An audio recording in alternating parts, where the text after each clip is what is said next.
Hello, my dear students. Welcome to today's class. I'm Archana. I hope you all are safe and healthy. Yes, my dear students. Today we will start our next topic of chapter 3rd is earthquake. In the last video, we have learnt about the source of information is direct or indirect sources. Now we will learn about one by one sources. So today our topic is earthquake is indirect sources. So earthquake. First question: what is earthquake? Yes my dear student first question है earthquake क्या है so in simple word we say that suddenly shaking of earth is known as earthquake yes my dear student अचानक से अर्थ का कांप उठना क्या कहलाता है अर्थक्वेक कहलाता है next question is why does the earth shaking अब क्वेश्चन आता है कि अर्थ क्यों कांप उठती है सो माय डियर स्टूडेंट्स जो अर्थ के अंदर डिफरेंस है डेंसिटी में टेम्परेचर में और एयर प्रेशर में उसकी वजह से क्या होता है जो मटेरियल है वो एनर्जी रिलीज करता है और वो जो एनर्जी रिलीज होती है उसकी वजह से अर्थ शेकिंग करती है is clear next the science of earthquake is known as seismology yes my dear student जिस साइंस के तहत हम अर्थक्वेक की इंफॉर्मेशन कलेक्ट करते हैं उसकी स्टडी करते हैं उस साइंस को क्या कहते हैं seismology and the evidence based on earthquake waves as are known as seismological evidence yes my dear student जो एविडेंस अर्थक्वेक की इंफॉर्मेशन देते हैं उन अर्थक्वेक उन एविडेंस को सिस्मोलॉजिकल एविडेंस बोलते हैं yes my dear student seismological evidence और सिस्मोलॉजी साइंस सिस्मोलॉजी क्या है वो एक साइंस है किसकी अर्थक्वेक की साइंस को क्या बोलते हैं सिस्मोलॉजी एंड जो उसके लिए एविडेंस है वो उनको क्या कहते हैं seismological evidence next is and जो हम अर्थक्वेक को मेजर कैसे करते हैं how to provide information about interior कि जो अर्थक्वेक है वो कैसे इंफॉर्मेशन देता है इंटीरियर के बारे में कि जो हमारा अर्थ है उसका इंटीरियर कैसा है ये कैसे पॉसिबल है सो माय डियर स्टूडेंट जो अर्थक्वेक होता है इसकी जो वेव्स होती हैं सिस्मिक वेव्स इनकी डिफरेंट डिफरेंट करैक्टरिस्टिक्स होती हैं जिसकी वजह से उन करैक्टरिस्टिक्स की डिफरेंसेस की वजह से हम अर्थ के इंटीरियर में जो लेयर्स हैं उनकी डिफरेंसेस को समझ पाते हैं उनके बारे में सीख पाते हैं सो माय डियर स्टूडेंट जो सिस्मिक वेव्स होती हैं उनको मेजर करने के लिए एक इंस्ट्रूमेंट यूज होता है जिसको हम सिस्मोग्राफ बोलते हैं यस माय डियर स्टूडेंट इस इंस्ट्रूमेंट जो है ये सिस्मोग्राफ होता है जो अर्थ की वेव्स को मेजर करता है और मोहर वाइसेस जो थे मोहर वाइसेस उन्होंने फर्स्ट टाइम यूज किया था अर्थक्वेक वेव्स को इन 1909 में to know the information about earth interior उन्होंने फर्स्ट टाइम अर्थक्वेक की जो वेव्स हैं उनको 1909 में यूज किया था इंफॉर्मेशन कलेक्ट करने के लिए अर्थ के इंटीरियर की जो इंफॉर्मेशन है उनको कलेक्ट करने के लिए ये कौन थे मोहर वाइस ये पर्सन थे इन्होंने 1909 में फर्स्ट टाइम अर्थक्वेक की जो वेव्स हैं सिस्मिक वेव्स हैं उनको यूज़ किया था इंफॉर्मेशन कलेक्ट करने के लिए सो माय डियर स्टूडेंट ये हुआ था 1909 में उसके बाद अब आता है कि टाइप्स ऑफ अर्थक्वेक की किस तरह की कौन कौन सी टाइप्स हैं क्या अर्थक्वेक की जिनकी जो करैक्टरिस्टिक्स को हम चेक करके अर्थ के इंटीरियर के बारे में इंफॉर्मेशन कलेक्ट करते हैं सो माय डियर स्टूडेंट्स अगर हम टाइप्स ब्रॉडली टाइप वेव्स को डिवाइड करते हैं तो ये मेजर 2 टाइप्स हैं जिसमें फर्स्ट है सरफेस वेव और body wave second is body wave surface waves वो होती हैं जो सरफेस अर्थ के सरफेस तक पहुंचती हैं बॉडी वेव्स वो होती हैं जो अर्थ के इंटीरियर से फोकस से होकर के ऑल डायरेक्शन में मूव करती so my dear students body waves to release energy at the focus and move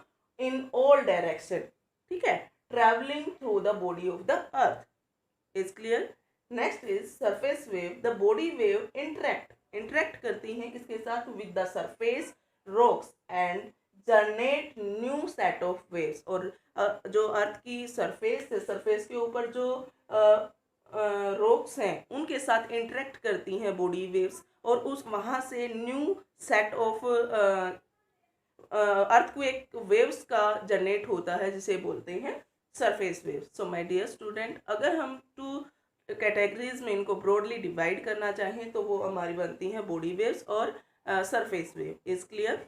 next is, अगर हम इनको आगे सब डिवाइड करना चाहें, क्योंकि हम बॉडी वेव और सरफेस वेव को भी फर्दर डिवाइड करके ही उनकी कैरेक्टरिस्टिक्स के बारे में जान पाएंगे। सो बॉडी वेव्स को अगर हम डिवाइड करना चाहें तो बॉडी वेव्स को 2 पार्ट्स में डिवाइड कर सकते हैं। इसके 2 सब पार्ट्स बनते हैं। फर्स्ट होती हैं पी वेव्स और सेकंड होती हैं S waves. P waves means primary waves और S waves means secondary waves.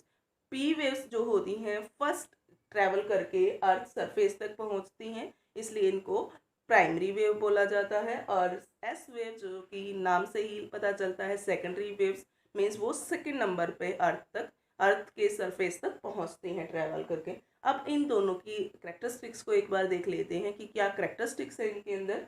जो पी वेव होती हैं वो काफ़ी फास्टर होती हैं, फास्ट स्पीड से आती हैं, और इनकी जो मूवमेंट होती है ये हम यहाँ आप देख सकते हो। पी वेव जो है लाइक साउंड वेव्स वर्क करती हैं, ट्रैवल करती हैं। तो ये साउंड की तरह, जो हमारी साउंड वेव्स होती हैं उनकी तरह वर्क करती हैं, ट्रैवल करती हैं। और दूसरी चीज़ जो हमारी ये पी वेव होती हैं वो तीनों ही लिक्विड, गैसियस और सॉलिड, तीनों ही मटेरियल में से ट्रैवल कर सकती हैं। तो these waves are travelled in all materials, liquid, solid and gaseous. Is clear. So P waves जो हैं वो फास्टर हैं, फर्स्ट रीच करती हैं, फर्स्ट सबसे पहले सरफेस तक पहुंच जाती हैं। दूसरी चीज़, ये तीनों ही उनमें से मटेरियल में से गुजर सकती हैं, लिक्विड में और सॉलिड और गैसियस तीनों फॉर्म से गुजर सकती हैं। तो इनकी कैरेक्टरिस्टिक्स क्लियर हुई। दूसरी चीज़ ये क्या है, हमारी जो साउंड वेव्स होती हैं उनकी तरह वर्क करती हैं। मीन्स ऐसे अगर हम यहाँ से पुश करते हैं, अब अगर हम यहाँ से बोलते हैं तो वो एक एक करके स्पीड से आगे बढ़ती हैं हमारी साउंड वेव। सेम ऐसे ही पी वेव ट्रेवल करती हैं, स्पीड फास्टर होती हैं, स्पीड से चलती हैं। Is clear. और इनकी वेलोसिटी जो होती है वो 8 किलोमीटर पर सेकेंड होती है। Yes my dear student, velocity of P waves is 8 kilometre per second. Is clear. Next is S wave means secondary waves. इनको सेकेंडरी वेव्स बोला जाता है बिकॉज ये आफ्टर पी वेव्स जो है सरफेस तक पहुंचती हैं। और दूसरी चीज़, इनकी जो क्वालिटी होती है ये ओनली सॉलिड में से ट्रैवल कर सकती। Yes my dear student, only solid material में से हमारी जो एस वेव्स है वो ट्रैवल कर सकती हैं, जो हमें एक क्लियर पिक्चर देती हैं अर्थ की इंटीरियर की लेयर के रिगार्डिंग कि ये लेयर सॉलिड है, यहाँ से एस वेव नहीं गुजर सकती, वो यहाँ ट्रैवल नहीं करती हैं, यहाँ से रिफ्लेक्ट होकर डायरेक्शन चेंज कर लेती है। इट मीन्स ये वाली जो लेयर है हमारी यहाँ पर सॉलिड फॉर्म में है। और इनकी वेलोसिटी होती है, जो एस वेव है इनकी वेलोसिटी होती है 4 kilometre per second. Yes my dear students, 4 kilometre per second. Is clear. Next is, ये तो हो गई हमारी body waves. Now next is surface wave. अगर हम सरफेस वेव को डिफाइन करें तो इसमें जस्ट एक ही वेव काउंट होती है यहाँ पर, L waves. Yes my dear student, only L waves. Surface जो वेव्स है इनमें जस्ट एल वेव्स हैं। एल वेव्स जो होती हैं ये, इनको जो है हम लॉन्ग वेव्स बोलते हैं, क्योंकि ये ऐसे लॉन्ग होती हैं, इतनी ही ऊपर जाएगी, नीचे तो अप डाउन जो होते हैं इनमें ये लॉन्ग होते हैं। ठीक है, दोनों ही साइड अप और डाउन, दोनों में लॉन्ग अप डाउन करती है। अगर हम पी को देखें तो उसमें स्पीड से जो है ट्रैवलिंग करती हैं, जिसकी वजह से उनकी जो लेंथ है वो कम होती है। उसके बाद हम एस को देखें, वो भी कम होती है, वो पी से भी कम होती है।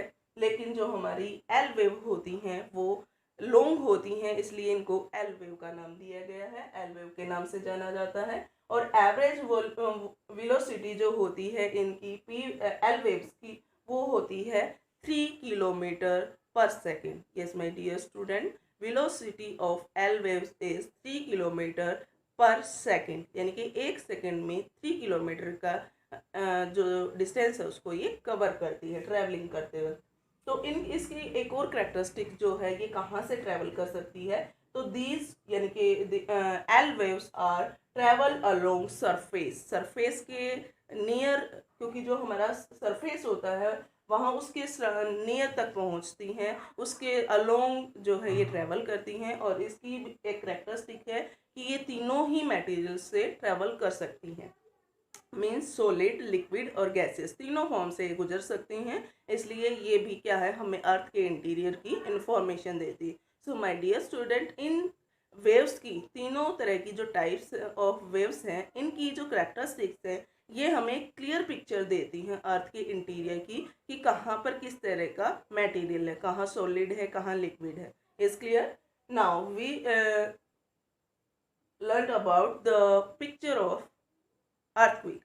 अर्थक्वेक जहाँ से स्टार्टिंग पॉइंट होता है अर्थ के इंटीरियर पार्ट से, जहाँ से एनर्जी रिलीज होती है उसको बोलते हैं focus. Yes my dear student, वो पॉइंट जो होता है वो होता है फोकस, जहाँ से अर्थ के इंटीरियर पार्ट से एनर्जी रिलीज होती है, उस पॉइंट को बोलते हैं फोकस। एंड जस्ट उस फोकस के एग्जैक्ट ऊपर सरफेस पर जहाँ सबसे पहले फील किया जाता है अर्थक्वेक को, उस पॉइंट को बोलते हैं epicentre. Yes my dear student, is epicentre. वो डायरेक्ट आपके फोकस पॉइंट के ऊपर होता है और सबसे पहले जो है अर्थक्वेक को फील किया जाता है एपिसेंटर पे, कि यहाँ पर सबसे पहले फील होगा और सबसे ज़्यादा जो है उसकी जो वेलोसिटी है या उसकी जो पावर है वो यहाँ पर सबसे ज़्यादा होगी।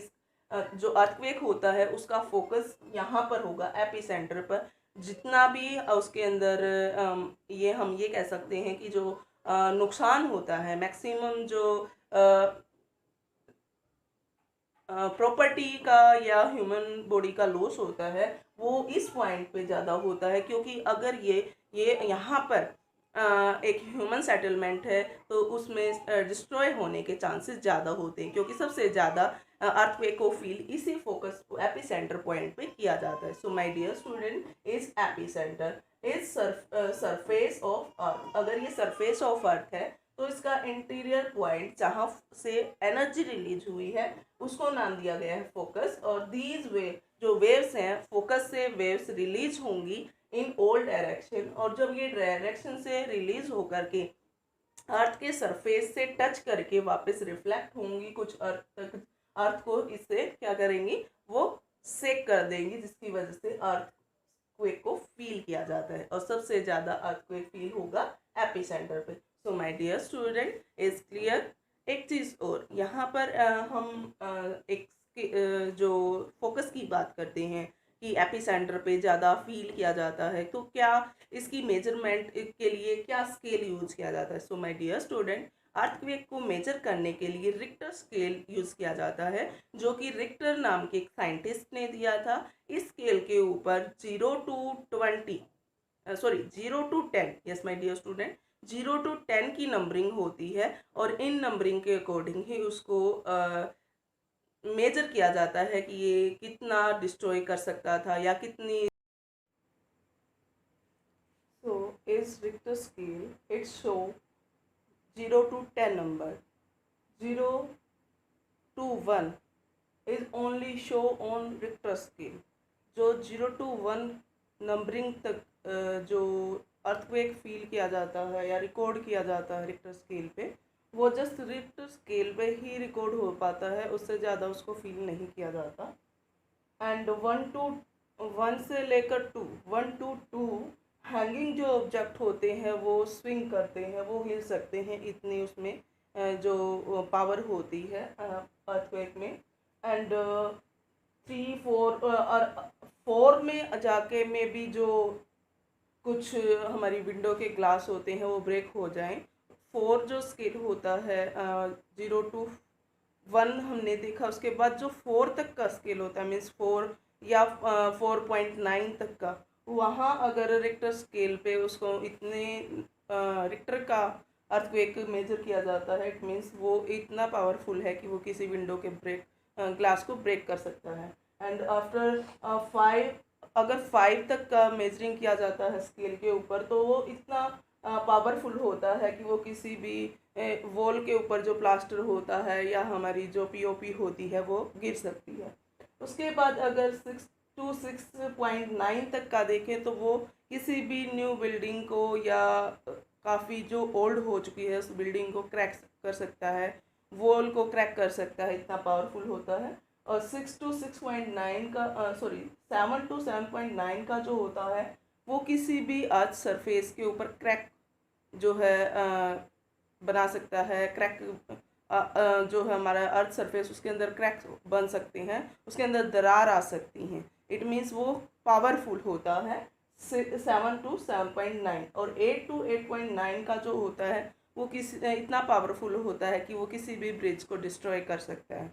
Yes my dear student, above 8.9 to 9 और 9 to 10 तक का जो होता है, 9 और 9 से अबोव यानी कि 10 तक अगर किसी अर्थक्वेक को मेजर किया जाता है रिक्टर स्केल पर, तो वो मोर पावरफुल होता है। वो किसी भी चीज़ को डिस्ट्रॉय करने की ताकत रखता है। मीन्स अगर वहाँ पर सेटलमेंट है तो वो पूरी तरह से तबाह हो सकती है। Is clear? तो ये है रिक्टर स्केल के अकॉर्डिंग 0 to 10 का मेजरिंग, उसके अकॉर्डिंग उसकी पावर, कितना डिस्ट्रॉय करने की पावर वो अर्थक्वेक रखता है। यहाँ हमने फ्रिक्वेंसी को देखा है 0 to 10 तक। Okay, is clear? And next is behaviour of earthquake waves. जो अर्थक्वेक वेव्स होती हैं उसका बिहेवियर कैसा है, मीन्स वो किस तरह से बिहेव करती हैं अर्थ इंटीरियर के अंदर। So my dear students, is अगर हम यहाँ अर्थक्वेक की वेव्स के बिहेवियर की बात करें तो जो हमारी 3 वेव्स हैं पी, एस और एल, वो तीनों ही रिकॉर्ड की जाती है नियर फोकस। मीन्स ये अगर हमारा फोकस पॉइंट है, ये यहाँ देखो ये फोकस पॉइंट है, तो इस फोकस पॉइंट के आसपास ही पी, एस और एल तीनों को रिकॉर्ड किया जाता है। इसलिए उसके बाद ये जो है फ्लो करती हैं, मतलब कवर्ड शेप में, मीन्स ये कर्व बनाती हैं, ऐसे कर्व बना देती हैं, सर्कल टाइप्स कर्व में मुड़ जाती हैं ये, ठीक है, कर्व शेप में मूव करती हैं, ट्रैवल करती हैं। और P और S को रिकॉर्ड किया जा सकता है up to distance 11,000 from the focus. Focus से लेकर के 11,000 किलोमीटर के एरिए तक जो है P और S वेव्स को मेजर किया जा सकता है, रिकॉर्ड किया जा सकता है। आफ्टर दैट इनकी जो वेलोसिटी है वो भी इंक्रीज, यहाँ तक 11,000 किलोमीटर की डेप्थ तक जो वेलोसिटी है वो भी इंक्रीज होती है विद इंक्रीजिंग डेप्थ। जैसे जैसे डेप्थ इंक्रीज होती जाती है, गहराई में वो जाती है इंटीरियर के, वैसे वैसे उनकी वेलोसिटी भी इंक्रीज होती है। लेकिन उसके बाद जब वो कोर के नियर जाती हैं तो एस वेव जो है डिसअपेयर हो जाती हैं, गायब हो जाती हैं, वो उसमें एंटर नहीं कर पाती, उसमें दिखाई नहीं देती। ठीक है, तो यहाँ पर जो अर्थ का इंटीरियर है, मीन्स उसका कोर है, अर्थ इंटीरियर में कोर जो लेयर है यानी कि सेंटर जो है, वहाँ पर एस वेव डिसअपियर हो जाती हैं, दिखनी बंद हो जाती हैं। उसके बाद पी वेव जो है वो रिफ्लेक्ट होनी शुरू हो जाती हैं, यानी कि वो मुड़ करके और ऐसे ये शैडो जोन बनाती है। ये जो एरिया है, ये जहाँ मैंने क्रॉसिंग की है, ये जो एरिया है ये शैडो जोन कहलाता है। मीन्स छाया क्षेत्र, जहाँ से पी और एस अपनी मूवमेंट, अपनी जो डायरेक्शन है उसको मूव कर लेती हैं, यहाँ पर अर्थक्वेक की जो वेव्स हैं वो ट्रैवल नहीं करती इस एरिया में, और इस एरिया में किसी भी तरह का इनका कोई इफेक्ट नहीं होता। ये शैडो जोन एरिया का शैडो जोन में काउंट होते हैं, मीन्स छाया क्षेत्र इनको बोला जाता है। और ओनली पी वेव्स यहाँ तक ट्रैवल कर पाती है, लास्ट पॉइंट तक अर्थ की पहुँच पाती हैं पी वेव, ओनली पी। तो ये जो अर्थक्वेक की जो वेव्स हैं, इनका जो बिहेवियर है, इनकी जो ट्रैवलिंग की करैक्टरिस्टिक्स हैं, उसके अकॉर्डिंग हम अर्थ के इंटीरियर को स्टडी कर पाते हैं। जो साइंटिस्ट हैं वो उसको उनकी बिहेवियर के बेसिस पे अर्थ इंटीरियर को डिफाइन कर पाते हैं। यहाँ अगर आप देखेंगे तो बियॉन्ड द डिफ्ट एस वेव जो है डिसअपेयर हो जाएंगी, P travel with reduce velocity, और पी जो है, ये पी जो यहाँ तक पहुँची हैं, ये हमने किया था कि अप टू 11,000 किलोमीटर तक जो है इनकी वेलोसिटी के साथ साथ जैसे जैसे डेप्थ बढ़ती है, गहराई बढ़ती है, डेप्थ के साथ साथ वेलोसिटी भी इंक्रीज होती है। लेकिन आफ्टर एस वेव्स के डिसअपेयर होने के बाद जो कोर में, जब वो अर्थ के कोर में ट्रैवल करती है तो उसकी वेलोसिटी डिक्रीज हो जाती है, किसकी, पी वेव्स की, और एस वेव यहाँ पर डिसअपेयर हो जाती हैं और पी वेव्स की जो वेलोसिटी है वो डिक्रीज हो जाती है। और ये डिक्रीज हो जाती है, इसके साथ साथ ये आगे चल के जो हमारी एस वेव्स हैं ये शैडो जोन के एरिया में यहाँ रिफ्लेक्ट हो जाती है और ये शैडो जोन बन जाता है हमारा। ठीक है, तो इसके अकॉर्डिंग ये माना जाता है कि जो हमारा 2900 किलोमीटर तक का जो एरिया है, मीन्स हमारा जो मेटल का एरिया है, मेंटल जो लेयर है, वहाँ तक ये फील किया जा सकता है अकॉर्डिंग दीज वेव्स बिहेवियर, कि जो अप टू 2900 किलोमीटर जो डेप्थ है वो सॉलिड है। ठीक है, वो बिहेव करती है सॉलिड, कि वहाँ पर जो वेव्स हैं वो इस तरह का बिहेव करती हैं कि वो सॉलिड एरिया है अप टू 2900 किलोमीटर। और उसके बाद अगर डिस्टेंस 5000 किलोमीटर का डिस्टेंस तक अगर देखें और उसके बियॉन्ड 11000 किलोमीटर तक वो एरिया लिक्विड को शो करता है। इट मीन्स यहाँ पर इनके बिहेवियर से ये पता चलता है कि कौन सी लेयर कहाँ तक डिस्टेंस में जो अर्थ है वो सॉलिड फॉर्म में है और कहाँ लिक्विड फॉर्म में है। Is clear? सो ये जो अर्थक्वेक की वेव्स हैं इनका बिहेवियर ही साइंटिस्ट को एक क्लैरिटी देता है कि कहाँ पर इंटीरियर में, अर्थ के इंटीरियर में कहाँ कितनी डेप्थ पे जा कर के क्या सॉलिड और लिक्विड किस तरह का मटेरियल है। और यहाँ पर अर्थ के कोर में निकल और आयरन जैसे हैवी मटेरियल है, जिसकी वजह से यहाँ इनकी जो पी वेव्स हैं उनकी वेलोसिटी भी डिक्रीज हो जाती है। सो माय डियर स्टूडेंट, ये एक बिहेवियर है अर्थक्वेक की वेव्स का, जिसके बेसिस पे साइंटिस्ट हमें अर्थ की 3 लेयर्स के रिगार्डिंग एविडेंस देते हैं। So is clear? I think is clear. If you have any doubt and any question, you can write in comment section. Thanks to all and have a good day.